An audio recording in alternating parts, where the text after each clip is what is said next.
میں ایک اکثر واقعہ بتاتا ہوں نا. ہمارے ایک مولانا صاحب تھے, 20 سال مدرسے میں کبھی ناغہ نہیں ہوا, 20 سال یا 15 سال, اور کبھی چھٹی نہیں ہوئی ان کی. تو ان کے ایوارڈ بھی ملا کہ یار یہ تو بڑے زبردست ٹائم کے بڑے ہی پابند ہیں, 15 سال میں ایک دفعہ بھی ناغہ نہیں ہوا. مجھے بتایا گیا, میں نے کہا بھائی یہ ریکارڈ تو انہوں نے قائم کر لیا کہ 15 سال میں ایک ناغہ بھی نہیں. یہ ہو سکتا ہے 10 سال ہو, میں نے 5 اپنی طرف سے بڑھا دی ہوں, 10 سال بھی بہت ہوتے ہیں. 10 سال میں ایک دفعہ بھی ناغہ نہیں ہوا, یہ ریکارڈ بہت اچھا ہے, یہ ان کے مستقل مزاج ہونے کی دلیل ہے. لیکن یہ کامیاب نہیں ہو سکتے, اس لیے کہ 10 سال میں کیا کئی ایسے کام نہیں سامنے آئے ہوں گے جو اس وقت مدرسے سے زیادہ اہم ہوں گے جہاں یہ پڑھانے جاتے ہیں. دنیا میں ہم کوئی خدا ہیں کیا جو اپنے حساب سے زندگی چلائیں؟ بسا اوقات ایسا ہوتا ہے آپ جا رہے ہوتے ہیں, پتہ چلتا ہے جی بیگم کی طبیعت خراب ہے, ہاسپٹل لے کے جانا ہے اس کو, بچے کی طبیعت خراب ہے, ٹانگ ٹوٹ گئی اس کی, چھت سے گرا اللہ نہ کرے, نانی کا انتقال ہو گیا, ماموں کا فون آ گیا, کچھ بھی ہو سکتا ہے. اور وہ ایسا ہو کہ وہ اس کلاس سے زیادہ امپورٹنٹ ہو. تو جس کی طبیعت میں لچک ہوگی, جو ہدف کو سامنے رکھ کے زندگی گزارتا ہے, وہ ایسے موقع پہ یہاں سے چھٹی کرے گا اور اس کام کو بولو بھائی نمٹائے گا. اللہ نہ کرے کسی کی والدہ بیمار ہو, ہاسپٹل میں فون آیا بیٹا مجھے میری عیادت کے لیے آؤ, مدرسہ گیا ایک طرف, اماں کے پاس پہنچو, آفس گیا ایک طرف, یونیورسٹی گئی ایک طرف, بھائی یہ پرنسپل کو فون کرو مجھے آج چھٹی چاہیے. ہمارے ایک رشتہ دار, اللہ ان کی عمر برکت دے, مرچنٹ نیوی میں کیپٹن, تو ان کے والد کی طبیعت بہت خراب ہو گئی. تو ان کو وہاں شپ میں اطلاع ملی کہ والد صاحب سیریس کنڈیشن میں اور اس بات کا امکان ہے کہ دنیا سے چلے جائیں. انہوں نے کمپنی سے چھٹی مانگی, مجھے دو, میں جا رہا ہوں. کمپنی نے کہا چھٹی نہیں ہے. انہوں نے کہا بھاڑ میں جائے, میں ریزائن دے کے جا رہا ہوں. ٹھیک ہے نا, کہ میرے باپ کی آخری سانسیں چل رہی ہیں بھائی, میں وہاں اس کو آرام سے مرنے دوں اور میں یہاں جو ہے وہ آپ کی کمپنی, آپ کو تو آلٹرنیٹو مل جائے گا, مجھے ابا دوسرا نہیں ملے گا. تو خیر پھر ان کو کمپنی نے جب یہ ان کے اسٹائل دیکھا تو چھٹی دے دی ان کو. اب کمپنی کی نظر میں تو وہ کوئی ممکن ہے یہ ایک نیگیٹو چیز ہو کہ یار یہ آدمی پنکچوئل نہیں ہے, انہوں نے اتنے ناغے کیے, اتنی چھٹیاں کی, لیکن اللہ کی نظر میں کیا ہے, کامیاب ہے. بھائی الاہم فالاہم کو سامنے رکھ کے زندگی گزارنی ہے, یہ چیز زیادہ اہم ہے اس وقت, لہذا دوسرے کام کا نقصان کیا جائے اور اس کام کو ترجیح دی جائے. تو ہاں سست نہ ہو. اگر آپ یونیورسٹی سے چھٹیاں سستی کی بیس پہ کر رہے ہیں, وہ الگ, رات آپ انٹرنیٹ پہ بیٹھے رہتے ہیں, صبح اٹھا ہی نہیں جاتا آپ سے, یہ غلط ہے. لیکن اگر آپ اس بیس پہ کر رہے ہیں کہ اس سے زیادہ اہم کام سامنے آئے تو آپ نے اس کو پیچھے رکھا, اس کو ترجیح دی, یہ لچک آپ کی طبیعت میں ہونا ضروری ہے. صحت کا بہت خیال, ایک صاحب ہیں وہ چائے کبھی نہیں پیتے, وہ چائے کے بہت زیادہ خلاف ہیں. ایک بڑے عالم نے ان کو بلایا اور چائے سامنے رکھ دی. انہوں نے کہا حضرت میں چائے نہیں پیتا. انہوں نے کہا تمہارے باپ کو بھی پینی پڑے گی. پورا کپ پی گئے, اس لیے کہ بھائی ابھی نہیں پئیں گے تو بے اکرامی ہوگی.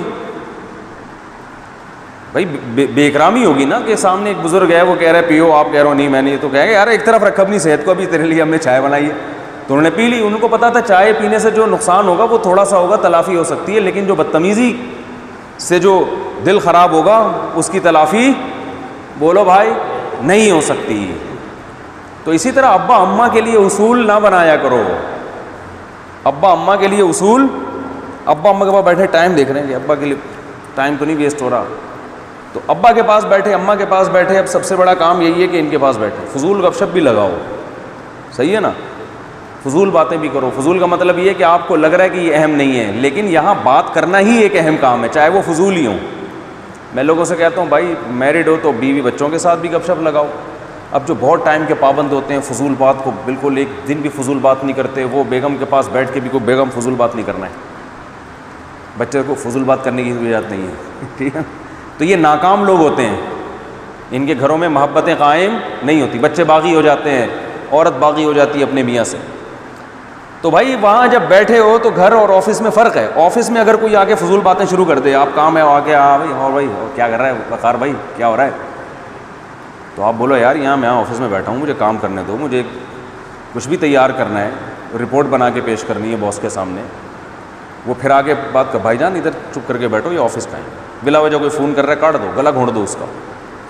گھر میں آ کے آپ بیٹھے ہیں تو بیگم صاحبہ نے ادھر ادھر کی باتیں شروع کی, آپ نے کہا فضول باتیں میں سننا برداشت نہیں کرتا. میرا ایک ایک ٹائم بہت قیمتی ہے. تو یہ تباہ ہو جائے گا. میں نے دیکھا ہے لوگوں کے گھر اجڑتے ہوئے, لوگ برباد ہو جاتے ہیں. آفس والا معاملہ گھر میں اور گھریلو ماحول آفس میں بنایا ہوا ہوتا انہوں نے. ہمارے حضرت تو فرمایا کرتے تھے جب کوئی دماغی کام کرو نا تو بچوں کو قریب نہ آنے دو. جیسے کوئی تحقیقی کام کرنا ہوتا ہے نا تو پھر بچوں کو بھی فری نہ ہونے دو, کیونکہ آپ جب کوئی دماغی اور تحقیقی کام کرتے ہیں تو بچے اگر آپ کے پاس موجود ہیں, وہ پھر بچوں سے تو بچکانا ہر طرح سے پیش آتا ہے انسان, پھر بلا وجہ ان پہ غصہ بھی ہوگا, بلا وجہ ان کو ڈانٹے گا بھی.